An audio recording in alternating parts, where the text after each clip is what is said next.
Assalamualaikum warahmatullahi wabarakatuh. Bismillahirrahmanirrahim. Nawaitu ta'alluma wa ta'lima wa tazakkura wa tazkira wa naf'a wal intifa'a wal ifadata wal istifadata wal hatha ala tamassuki bi kitabillah wa sunnati rasulih wa du'a ilal huda wa dalalata alal khairi ibtigha wajhillah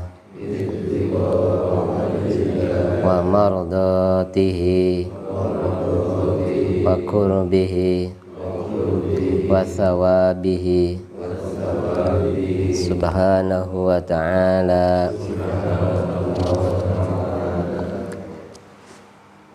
Bismillahirrahmanirrahim. Alhamdulillahirabbil alamin. Assalatu wassalamu ala asyrafil anbiya wa mursalin sayyidina wa maulana Muhammadin wa ala alihi washabbihi ajma'in. Rabbi faqihna fid din wa 'allimna ta'wil. Rabbi faqihna faqihna wa qarabatana fi dinina. Allahumma rzuqna fahman nabiyyin wa hibdal mursalin wa ilhamal malaikatil muqarrabin waj'alna minal ulama'il 'amilin bi rahmatika ya arhamar rahimin. Allahumma nas'aluka ma qara'tu faddilayya inda hajati ilai. Allahumma hdi qalbi tsabbit lisani. Allahumma hdi qawmi fa innahum la ya'lamun. Allahumma arfa'na al-bala wal balagha wal fahsya wal munkar wa dhahara minna wa batan an baladina hadha khassa wa biladil mu'minina amma bi rahmatika ya arhamar rahimin.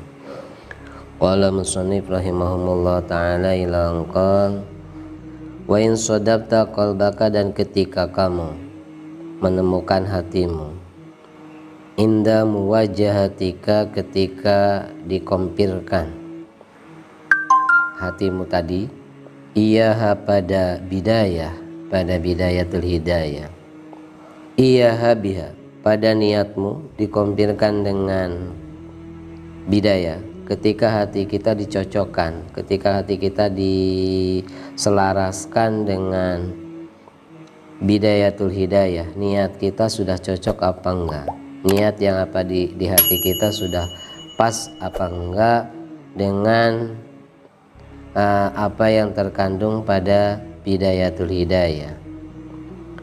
Musawwifan, ternyata hati kita itu termasuk yang menanti-nantikan ketika kita tak cocokkan hati kita dengan kitab ini. Ternyata di hati kita ntar aja lah, ngamalin ini nanti. Kayak saya nanti nih, mungkin musawwif termasuknya. nanti. Jadi mau ngamalin kitab ini nanti aja, besok gitu terus. Wabil amali bimuqtadaha mumatilan, dan dengan mengamalkan apa yang menjadi arahan dari kitab bidayatul hidayah, termasuk mumatil yang mengakhirkan, sama dengan tadi menanti-nantikan jadi tantan, mumatil juga sama. Di hatinya tidak ada semangat untuk melakukan, pada kenyataannya pun tidak dilakukan. Fa'lam, apabila hati kita dalam keadaan begitu, amaliyah kita pun seperti itu, tidak sesuai dengan apa yang ada pada kitab bidayatul hidayah, tidak ada rasa ingin untuk melaksanakan sehingga tidak menunggu nanti. Biasanya kalau keinginan kan tidak harus menunggu nanti, sekarang ingin ya sekarang kita jalani. Berarti tidak ada rasa keinginan yang kuat untuk melaksanakan kitab bidayatul hidayah, sehingga nanti mungkin lebih kalah kalau kita pengen buang hajat ya. Kalau kita mau buang hajat kira-kira buang pengennya sekarang apa nanti aja besok, enggak juga. Mungkin kalah semangat kita dengan hati kita, kepaksaan hati kita itu lebih terpaksa untuk masuk ke tempatnya setan itu ya, WC, daripada hati kita untuk mengamalkan kitab Bidayatul Hidayah. Tidak bisa dinantikan kalau untuk urusan perut, makan, dibuangnya juga kadang nggak bisa dinanti-nantikan. Tapi ternyata untuk melaksanakan kitab ini hati kita kok tidak langsung serta, begitu ingin langsung enggak, ngamalkannya langsung enggak. Lah ketahuilah kalau hati kita seperti itu dan kita harus taubati. Memang kayak saya sendiri mungkin iya seperti itu, mumatil ya musawif itu ya. Maka ketahuilah anna nafsakal ma'ilah maka sesungguhnya nafsumu al-ma'ilata yang condong ila talabil ilmi hiyan nafsul ammaratu bisu, naudzubillah ya. Itu adalah nafsu yang sangat memerintahkan dengan kejelekan. Di badan kita itu ada nafsu lawamah, ada ammaratu bisu, ada mutmainnah, nafsu yang sudah tunduk. Sebagaimana tadi bilang Pak Muhsin, kuda itu tidak semuanya tunduk. Sebelum dia tunduk harus dilatih dulu supaya ikut sama kita. Ada pelatihan itu ya, supaya tadinya liar menjadi jinak, dan sifat liarnya itu tetap ada meskipun sudah jinak pun ya. Kita pun harus waspada, sehingga sifatnya nafsu itu beda dengan sifatnya setan. Kalau setan sekali baca lari, kalau nafsu enggak. Kalau setan mungkin kalau kita mau makan kita baca bismillah, itu setan udah lari-lari tapi balik lagi. Kalau nafsu enggak, dia bisa langsung di cut, putus, enggak, sedikit. Itu nafsu sifatnya. Jadi harus sedikit. Sebagaimana kita nanganin bayi, gak bisa langsung hari ini dia ngenen besok sudah selesai, gak usah, gak bisa, harus sedikit. Itu pelatihannya nafsu, karena berkaitan dengan fisik kita nafsu itu. Kalau kita putus sekarang saya gak boleh rokok misalnya, bisa jadi seminggu, tapi setelah 1 bulan, 1 minggu pelampiasan biasanya, dia dipuas-puasin. Itu nafsu. Mulanya nafsu itu terkadang lebih sulit penanganannya daripada setan, karena berkaitan dengan badan kita. Lah ternyata tampilannya nafsu itu ada yang baik. Seperti tadi kita mencari ilmu itu adalah kebaikan, tapi ternyata dalamannya itu adalah nafsu al-ammarah bisu, nafsu yang ternyata arahannya pengennya jelek, padahal tampilan dohirnya kita mencari ilmu, menyampaikan ilmu. Kenapa? Karena bisa demikian, karena tadi ketika kita tidak menyesuaikan, tidak sesuai niat kita dan amaliyah kita, diantaranya dengan bidayatul hidayah. Beliau Imam Al-Ghazali begitu menjaminnya ya. Ketika hati kita, amal kita tidak sesuai dengan bidayatul hidayah, ngaji nage nurutan hawa nafsu, gampangnya gitu. Ngaji nage nurutan hawa nafsu. Karena banyak ibadah itu yang ternyata tampilannya ibadah, tapi ternyata dalamannya nurutin nafsu. Kaluhan jelek menjeleknya itu ya. Tapi yang baik itu susah, karena banyak kebaikan ternyata kebaikan itu jelek. Semisal gini aja, kalau kita sodako sama janda misalnya, lagi kembang lagi jandanya umpamanya, semangat, tapi umpamanya sama ibunya sendiri susah ngasih, ibunya mau minta nggak dikasih, itu udah nafsu. Kalau diperintah sama ibunya gak nurut-nurut, tapi kalau diperintah sama yang kita senengin malah nurut, lah nurut perintahnya kepada yang orang tadi, itu berarti sudah nafsu. Pada orang tua sudah merintahkan kita nggak nurut, nah itu ada unsur nafsu. Kalau sunnahnya semangat tapi pardunya tidak semangat, itu pun sudah nafsu. Kalau wiridan jalbu rizkinya semangat 2 jam juga, tapi kalau sholat padu 5 menit juga terasa lama, itu berarti udah nafsu. Banyak kesamaran dalam kehidupan kita. Ya, mulanya ternyata Imam Ghazali ngunci niat kita, amaliyah kita, jangan terlalu bangga dengan kebaikan kita. Tolabul ilmi aja ada yang ammaratu bisu. Kalau tolabul ilminya tidak sesuai dengan tadi, niatnya tidak sesuai dengan bidayah, malah termasuk niat yang musawif, menanti-nantikan, amalnya juga tidak sesuai dengan bidayah, malah termasuk mumatil, ntar gitu. Itu kunci hawa. Imam Ghazali begitu hati-hatinya beliau ya. Kalau kita kan Insya Allah, jadi ya perlu dikoreksi sama kita semua. Apakah tolabul ilmi kita itu bagian dari nurutin hawa nafsu atau enggak? Wa qadin tahaddats muti'atan lisyaitan, dan terkadang nafsu yang ada di hati kita itu bangkit taat kepada syaitan. Syaitan tempatnya luar, meskipun dia masuk melalui makanan haram, ya, masuk ke darah kita, meskipun demikian, tapi asal mulanya syaitan dengan kita itu beda. Kalau nafsu sudah sama di kita, begitu lahir ada nafsunya, ada syahwat, ada nafsu, begitu lahir. Jadi sudah sunatullahnya kita itu terbawa dengan membawa nafsu. Kalau syahwat menurut Imam Ghazali dalam kitabnya itu masih di dalam perut itu udah ada syahwatnya. Kalau nafsu itu paling usia setahun 2 tahun gitu ya. Kalau syahwat itu masih di perut itu udah ada syahwat. Sehingga biasanya orokna hayangan tahu gitu ya misalnya. Oh iya orok. Biasanya ada gitu. Baru 4 bulan aja kan umpamanya. Baru ditiupkan ruh umpamanya, itu sudah pengen ini bawaannya jabang bayi gitu. Nah itu sudah ada syahwatnya, sudah ada keinginannya. Beda dengan nafsu nanti keluarnya entar 1 tahun 2 tahun. Kalau di perut sudah ada nafsunya, wah keder ya, dikit-dikit marah, arahannya gitu. Nah ini nafsu kalau sudah demikian bisa jadi bangkit malah menjadi mitranya syaitan, malah taat jadi pengikutnya syaitan al-la'in yang dilaknat.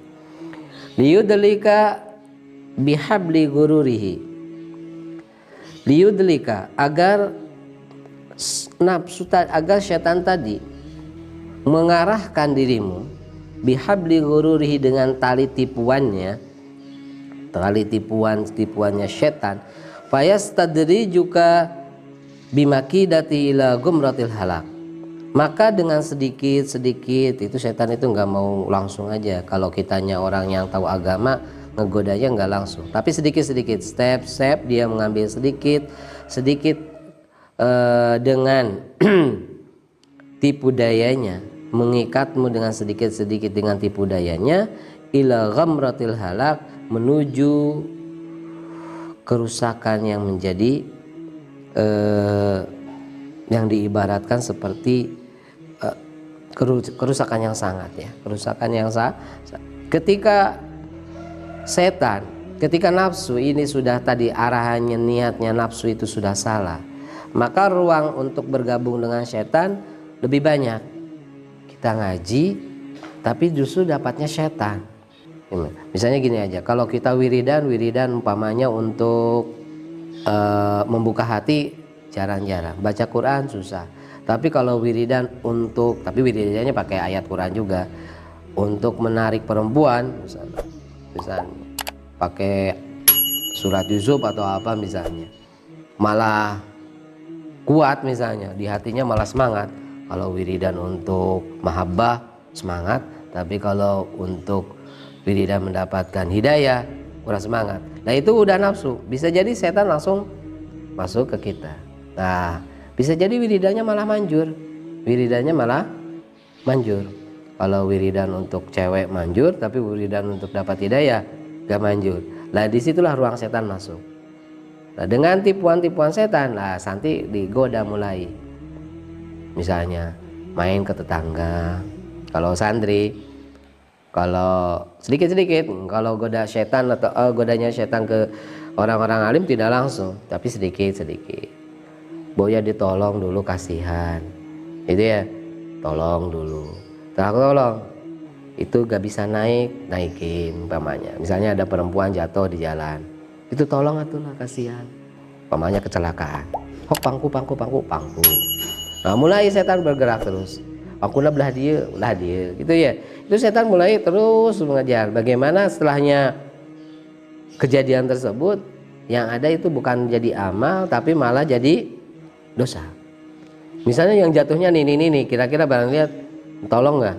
Ini dah, jangan usah ditulungan. Tapi namun jatuhnya budak kampus, anak kampus, wah semangat nolongnya. Itu mulai setan ruangnya ada, gurunya dikit. Godanya begitu, dengan kebaikan. Tentu setan lebih cerdas dari kita. Godanya ke profesor mungkin beda lagi dengan goda ke tukang apa istilahnya, ya kerja kasar atau apa. Itu setannya lebih cerdas lagi. Tapi kadang setan kalau sudah lebih cerdas lagi, malah dia menggunakan media orang-orang setan-setan yang nggak cerdas juga, misalnya jin atau apa. Itu ya, misalnya jin, kalau jinnya pintar kan bisa dilawan misalnya. Karena jinnya bodoh malah susah dilawan gitu ya. Di mana rumahnya terang, rumahnya abdi di mana? Sana entah ka dia duka atau dia depi warang kok babaturan gitu, diasupkeun ka dia ku babaturan. Jadi setannya bego, setannya jinnya malah lebih susah lagi sebenarnya. Nah iya, di sini kita harus tahu bahwa dikoreksi. Apakah kita itu sudah masuk ke masing-masing aja, masuk enggak ke kategorinya bidayatul hidayah di hati kita, di amalia kita. Kalau enggak, kita waspadai bahwa itu ada nafsu kita yang sedang naik. Jangan sampai nafsu kita terus mengembang menjadi muti'ah pada setan, menjadi taat kepada setan. Karena pada akhirnya yang dituju bukan kerusakan nafsu, tapi yang dituju adalah pemilik dari nafsu itu, ya orangnya, ya kita itu. Ya nafsu itu sifatnya ammaratu bisu, ya sifatnya ya kayak musuh dalam selimut gitu. Yang dirusak ya empunya nafsu. Wa qasdu ayyuzawwija 'alaika syarra, dan tujuannya setan itu ayyuzawwija 'alaika syarra, itu untuk ini zai tapi insyaallah ro. Ayurawija, kalau di sini yuzawija, kalau yuzawija mengawinkan, tapi yurawija lahu. Ayurawija, tujuannya dari setan itu adalah untuk menampilkan alaika kepadamu asyarra, kejelekan, fi ma'radil khairi, di dalam tampilan kebaikan. Tujuan daripada setan tadi adalah menampilkan satu kebaikan padahal dalamnya rusak. Tampilannya baik padahal mah jelek. Itu kalau orang bodoh cukup digoda, ayo minum minuman keras, selesai. Maling selesai. Zina selesai. Tapi kalau orang baik, orang-orang yang ahli ilmu, digodanya beda. Yuk ngaji sampai jadi kiai. Kalau itu sudah salah. Sampai jadi kiai, di kiai di Lembuna kan belum ada kiai. Sok ngaji karena jin, ambil dimah jadi kiai. Bisa jadi kiai enak, gitunya enak. Tuh usah naon-naon bisa jadi. Nah, itu mulai setan ngalir. Jadi begitu cerdasnya setan menggoda kita. Kadang tujuannya baik. Misalnya, semangat bangun pagi umpamana. Kun batul maka carare sorangan bangun di payun umpamana.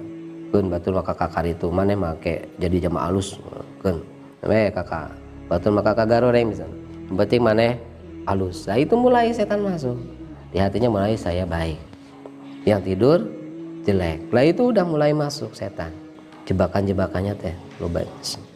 Hatta yalhaqoka bil asarin hatta yulhiqoka, sehingga setan mempertemukanmu dengan orang-orang yang rugi amalan di dalam amal mereka, alladzi dhalla sa'yuhum, yang sesat perjalanan mereka, yang dalam perjalanan mereka tersesat.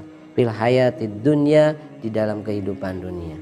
Ternyata gara-gara mencari ilmu kita bukan dapatkan hidayah, ternyata kita malah mendapatkan kerusakan. Ini mulanya begitu susahnya kebaikan. Untuk menjadi baik itu harus punya ilmu, setelahnya ilmu harus diamal, amal harus ikhlas. Ikhlas aja masih fi gururin azim, masih dalam tipuan-tipuan. Apakah setelahnya ikhlas kita diterima atau enggak? Kalau jelek gampang. Mulanya di dalam hadisnya dikatakan bahwa untuk melakukan satu kebaikan itu mastata'tum, lakukanlah kebaikan mastata'tum, semampumu. Karena untuk melakukan kebaikan itu tidak gampang, susah. Mastata'tum, semampumu. Artinya semampu kalau dalam pikir-pikir mungkin kalau sholat gak bisa berdiri ya sambil duduk atau sambil tiduran atau belanja. Tapi ternyata dalam semua amal kita nggak bisa ikhlas, ya ria-ria dikit lah. Saya mau sodakoh tapi saya nggak bisa ikhlas karena saya harus dipoto misalnya, karena foto ini laporan. Nah dikit-dikit ikhlas itu ya dikit-dikit ria dikit. Karena apa? Butuh tadi. Kayak kita ngaji itu sebenarnya ya ada ria-ria dikit misalnya. Ya gimana lagi? Ikhlas 100% nggak bisa. Mulanya kita berdasarkan hadis mastata'tum, semampu kita. Mampunya segini ya ria-ria dikit gak apa-apa. Nanti rianya hilang, tinggal ikhlasnya. Mungkin setelahnya ini kita nyari ya. Kalau di dalam kitab Tambihul Ghafilin itu keterangan gini, kita itu bisa jadi beramal kebaikan itu ria. Tapi dengan kebaikan kita yang ria ini kita gak dapat pahala. Tapi ternyata kita dapat pahala dari doa-doa yang orang yang melihat kita, yang mereka gak ria. Misalnya gini aja, kita sodakoh dengan ria, sodakohnya gak dapat dari sodakohnya, tapi orangnya doa, semoga orang ini amalnya diterima Allah Ta'ala, semoga orang ini lah, yang dikasih itu gak doa lah, doanya itu dikabul lah. Ternyata dikabulnya kebaikan kita bukan karena amalia kita, tapi karena doanya orang lain. Bisa jadi kita pun ria-ria tapi ternyata kita menjadi dapat amal kebaikan bukan dari amal kita, tapi dari doa-doa orang lain, dari rangkaian amal kebaikan yang telah terjadi setelahnya kita. Yaitu kita pun jadi jangan terputus dari kebaikan. Bukan berarti terus kita terputus karena susahnya, enggak. Tapi untuk menghindari kejelekan, kalau di dalam hadisnya tidak ada mastata'tum, hindarilah kejelekan semampumu, tidak. Tapi hindarilah kejelekan utuh. Karena untuk menghindari kejelekan itu ternyata sebenarnya lebih gampang daripada kebaikan. Dan ternyata untuk mendapat pahalanya lebih gampang juga. Beda untuk melakukan kebaikan. Misalnya gini aja, ada orang gak maling. Kalau gak diniatin gak maling, gak dapat pahala. Tapi kalau diniatin, saya gak bakal melakukan kejelekan termasuk saya tidak akan maling, dia dapat pahala. Nah setelahnya dia di hatinya tidak maling, di hatinya Anda gak ria, hebat ya saya mah gak maling. Gak ada ria seperti itu. Gak ada ria gara-gara meninggalkan kejelekan, gak ada. Mulanya ternyata untuk melakukan kebaikan itu lebih susah. Wahum yahsabuna annahum yuhsinun sun'a, dan mereka mengira bahwa mereka telah melakukan perbuatan kebaikan.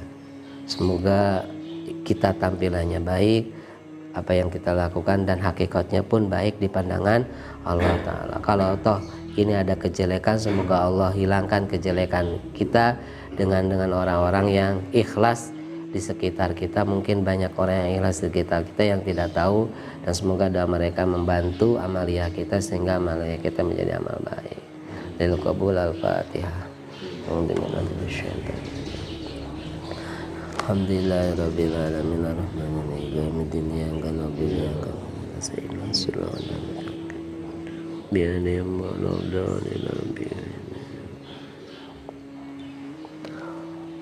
Allahumma sholli ala sayyidina Muhammadin tibbil qulubi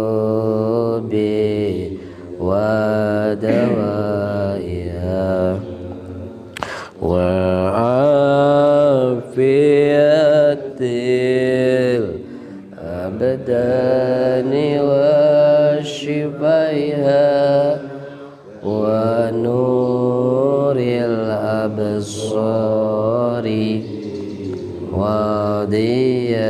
وضيائها وقوت الأرواح وغذائها وعلى الصحب السليم اللهم صل على سيدنا محمد طب القلوب ودوائها وعافية الأبدان وشفائها ونور الأبصار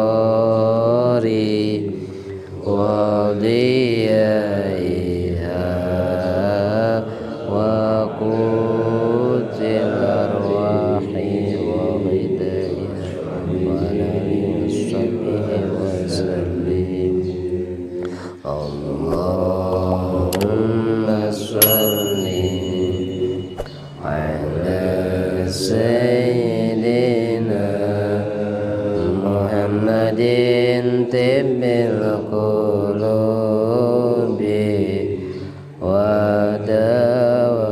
ودوائها وعافية الأبدان وشفائها ونور الأبصار وضيائها وقوت الأرواح وغذائها وعلى آله وصحبه وسلم subhanakallahumma bihamdika asyhadu an la ilaha illa anta astaghfiruka wa atubu ilaik. Walakum minkum. Assalamualaikum warahmatullahi wabarakatuh.